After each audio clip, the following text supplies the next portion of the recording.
سلام شطوراتي الحلوين. النهارده ان شاء الله بمناسبة المدارس عام دراسي سعيد على اولادنا. هنعمل خبز الباجيت بالخميرة الطبيعية.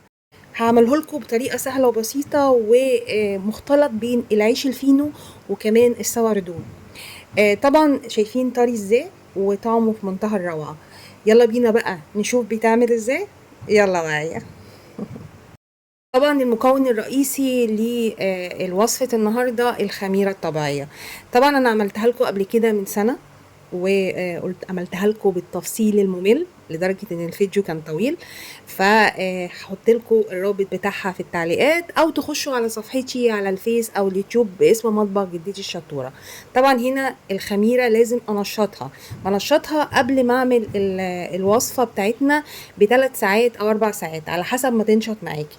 التنشيط اللي هو التغذية بغذيها وتنشط معايا، وأول ما تنشط معايا أبدأ أستخدمها على طول في الوصف.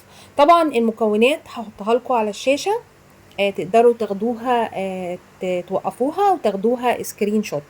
طبعا هنا حوالي 600 جرام دقيق، وهنا أنا حاطة بين الأبيض والدقيق الكامل اللي هو الأسمر.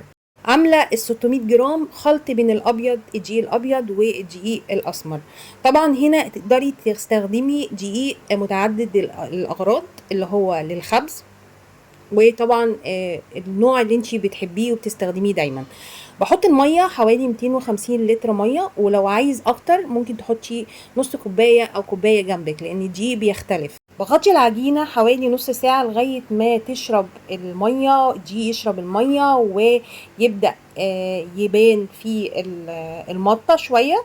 وبعد كده ببدا احط الخميره وهي 150 جرام. بخلط الخميره كويس مع العجينه زي ما انتم شايفين. وطبعا ما بحطش ملح الا برش حوالي معلقه صغيره كده فوق الوش عشان ما تاثرش على الخميره.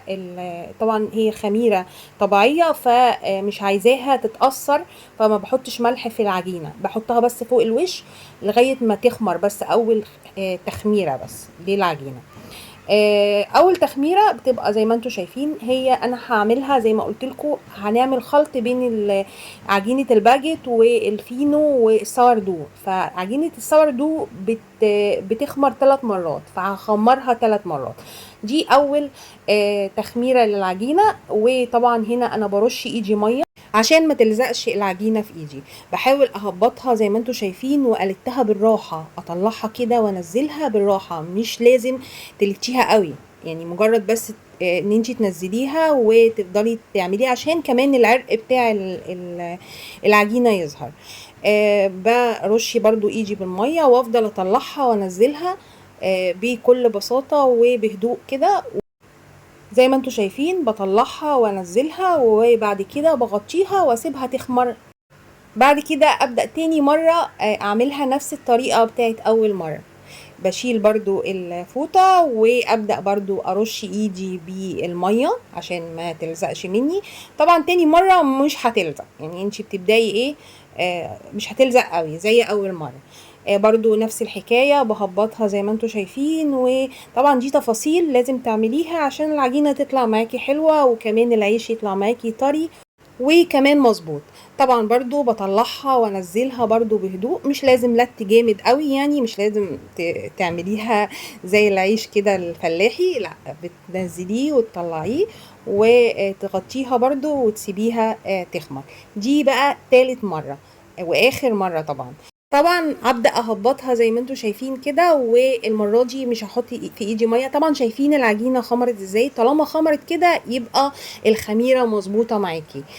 ابدا احط في ايدي زيت زيتون، وطبعا الحته اللي هحط فيها العجينه كمان زيت زيتون، وممكن زيت عادي. بحط العجينه زي ما انتم شايفين كده على الرخامه، على الترابيزه اللي بتشتغلي عليها، وابدا بقى كده بالراحه كده اعملها زي ما انتم شايفين.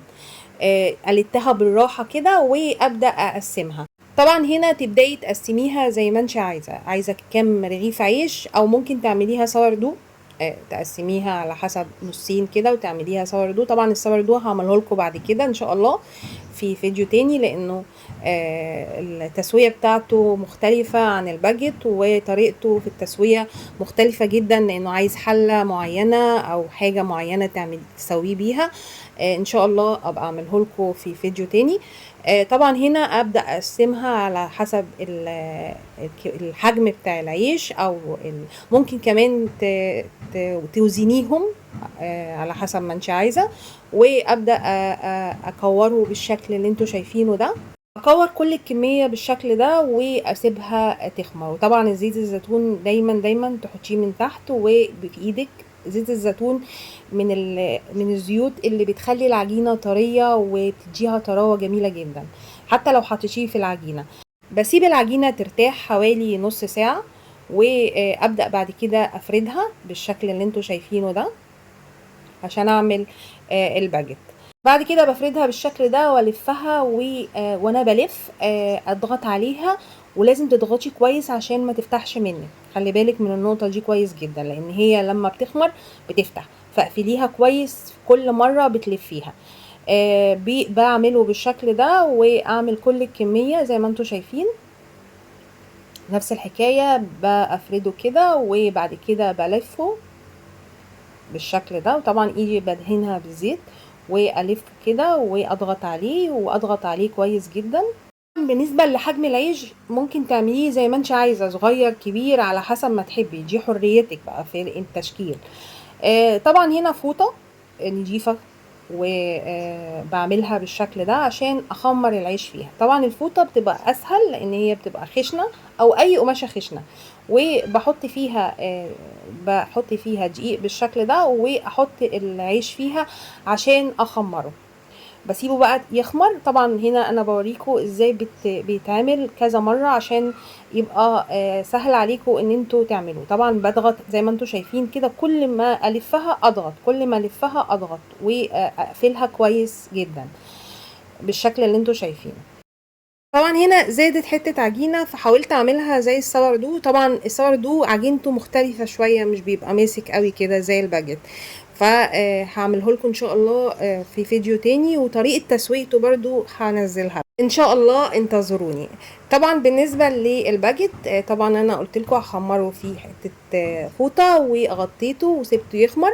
وطبعا عشان انقله بجيب حته كرتونه، اي حته كرتونه موجوده عندك تكون ناشفه شويه، ابدا انقله بيها عشان التشكيل بتاعه ما يتغيرش.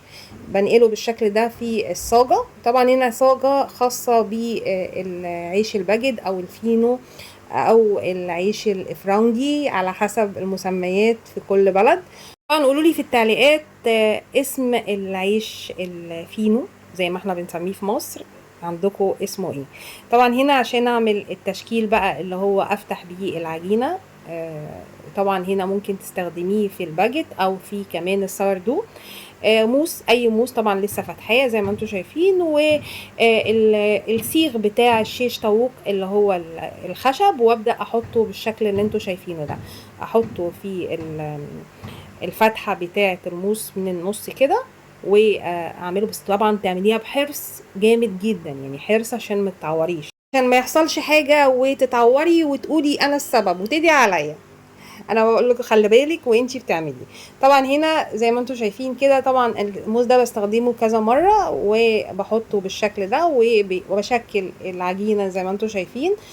تقدري كمان تستخدميه في الساردو او في اي عجينه عايزه تعمليها تفتحيها بآلة حاده، بيبقى الموس اسهل من السكينه على فكره. زي ما انتم شايفين استخدامه سهل وبسيط، وفكره جميله جدا اخدتها من شيف فرنساوي. طبعا هنا بعد كده بحطه في الفرن. طبعا اكون محميه الفرن على درجه حراره 200، وببدا احطه بقى حوالي ربع ساعه، يتحمى ربع ساعه، واحطه لغايه ما زي ما انتم شايفين كده ويبقى وشه ذهبي زي بتاع بره بالظبط. تركايه كده بعملها وخصوصا للناس اللي وصلت معايا للفيديو، حبايبي اللي وصلوا معايا للفيديو للوقت ده. اول ما تحطيه في الفرن بعد تلت ساعه بالظبط، اي معجنات بعد تلت ساعه بالظبط تطلعيها وترشيها بميه، مجرد ميه بس، ولا ميه بقى بسكر ولا بيض ولا اي حاجه، ميه ترشيها بيها وتحطيه تاني في الفرن. هيطلع وشه ذهبي طعمه في منتهى الروعة. وريحة كمان البيت هتبقى خبيز كده، بحب قوي ريحة البيت تبقى خبيز بصراحة، احسن من اي بخور. طبعا الفيديو فيه كل التفاصيل اللي هيخلي اي طريقة او وصفة ناجحة. يا ريت تجربوه وتقولوا لي في التعليقات رأيكم، وكمان تعملوا لايك ومشاركة مع اصحابكم عشان يستفيدوا. كانت معاكم مها القناوي، مع السلامة.